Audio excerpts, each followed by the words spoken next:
tal? Muy buenas tardes, licenciado. ¿Cómo se encuentra? Espero que esté muy bien.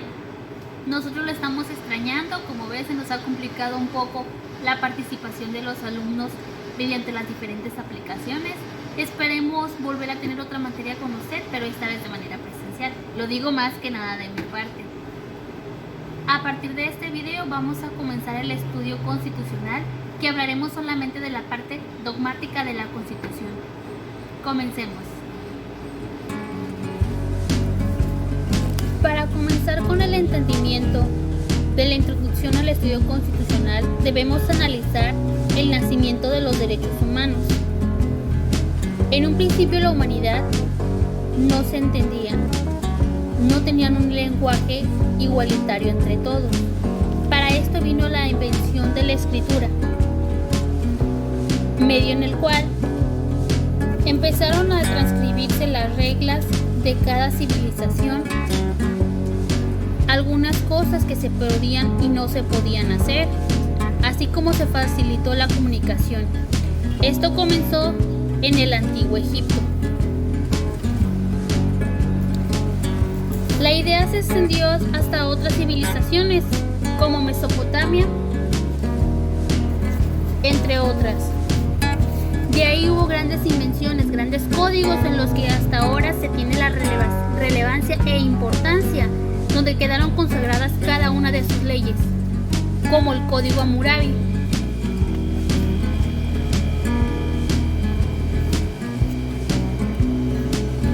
Para dar el nacimiento de los derechos humanos, esto fue gracias al Cilindro de Ciro, en el año 1539. Después de la conquista de Babilonia, Ciro el Grande anunció que todos los esclavos eran libres de libertad de religión. La idea se extendió por toda Europa. En el año 27 a.C.,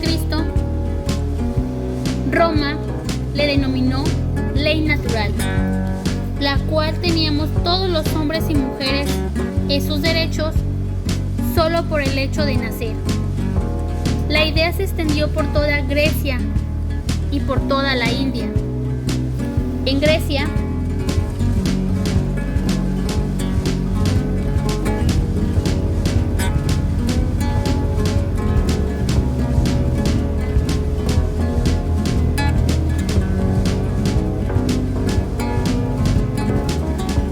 se estableció la democracia.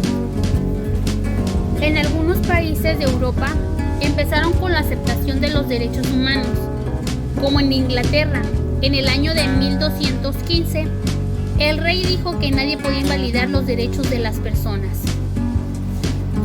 Asimismo, se extendió por otras partes de Europa, con los británicos en el año de 1689, con la Declaración de los Derechos. Pero no solamente en Europa estaban sucediendo estos grandes cambios, también se dieron en América, en el año de 1776, con la Declaración de Independencia. No solo ello, también se vino en el año de 1776 en Virginia, con la cual se proclamó los derechos.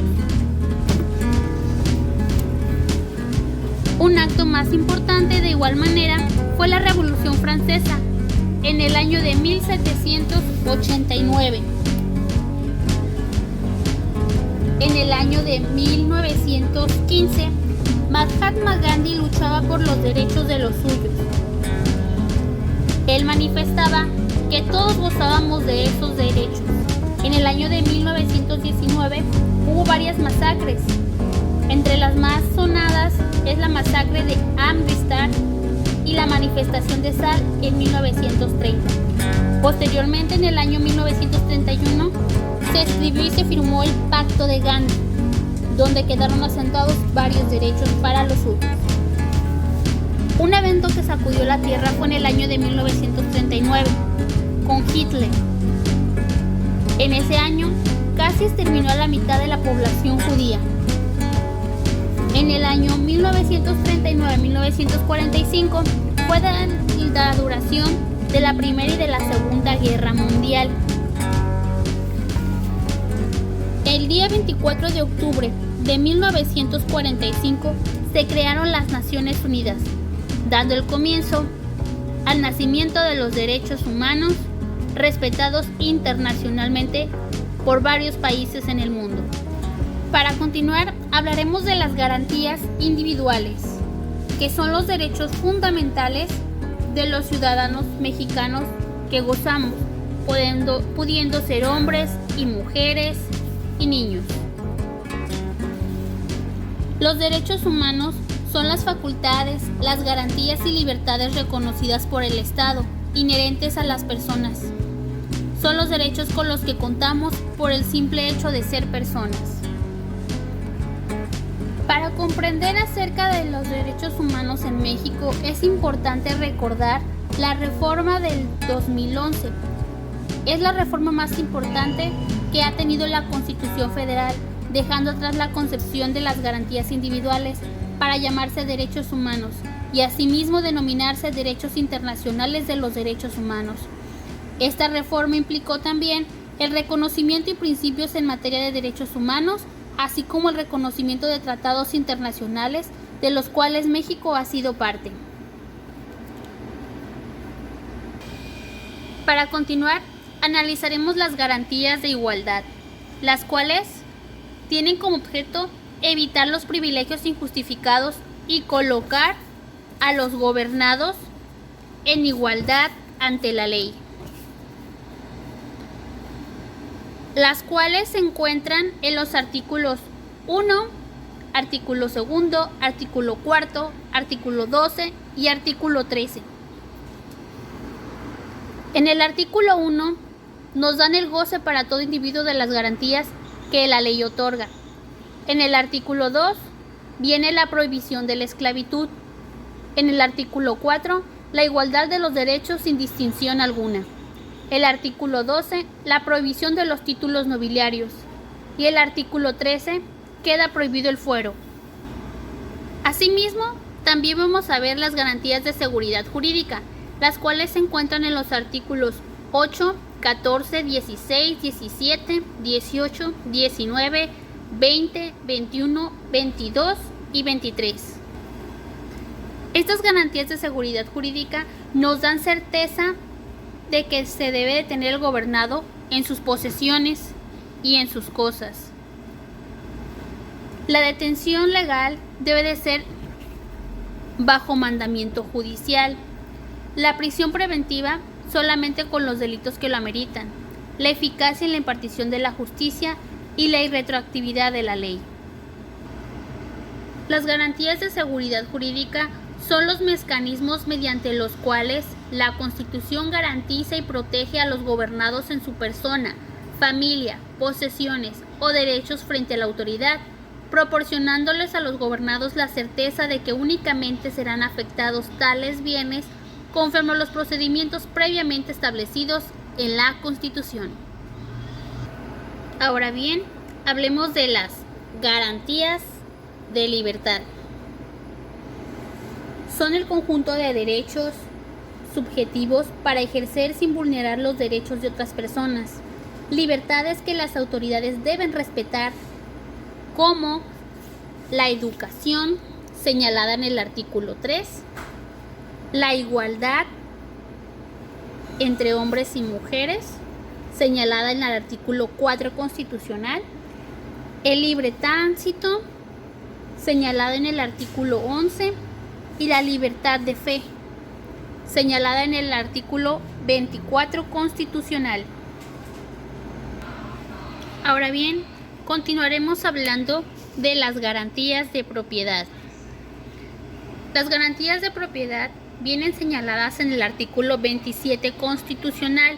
Dan reconocimiento a la propiedad privada para que la nación pueda establecer sobre las tierras y las aguas a favor de los particulares.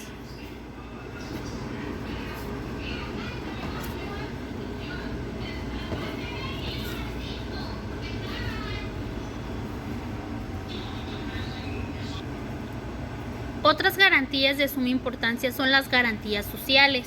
Son los preceptos constitucionales que regulan los principios, procedimientos e instituciones que tienen como objeto proteger o tutelar a las personas, grupos y sectores de la sociedad más vulnerables, como la educación, el derecho laboral, derecho a la vivienda, derecho agrario,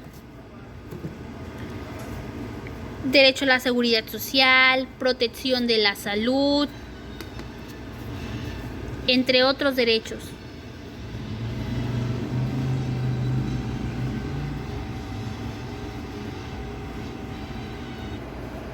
Por último, analizaremos las garantías sociales. Para finalizar, veamos la suspensión de los derechos humanos. El artículo 29 constitucional a letra dice que solamente se suspenderán los derechos por estado de emergencia, perturbación de la paz pública, invasión o cualquier otra situación que ponga en grave peligro a la sociedad. Es muy importante recalcar que solamente el presidente de los Estados Unidos mexicanos, con la aprobación del Congreso de la Unión o de la Comisión Permanente cuando aquel no estuviera reunido, podrá restringir o suspender en todo el país o en algún lugar determinado el ejercicio de los derechos y las garantías que fuesen obstáculo para hacer frente rápida y fácilmente a la situación, pero deberá hacerlo por un tiempo limitado, por medio de prevenciones generales y sin que la restricción o suspensión se contraigan a determinada persona. Hasta aquí nuestro análisis acerca de la introducción al estudio constitucional. Es muy importante que todos y cada uno de nosotros estemos analizando cada uno de los artículos para evitar los atropellos de parte de la autoridad. Agradezco de antemano al profesor Edgar Bertín por todo su apoyo incondicional, por estar al pendiente de cada uno de nosotros a pesar de cada situación que se ha presentado. Me gustó muchísimo la materia, cómo la impartió, pero sobre todo cada atención que puso en cada artículo, cuando nosotros realmente no estudiábamos o lo ignorábamos por completo. Muchísimas gracias.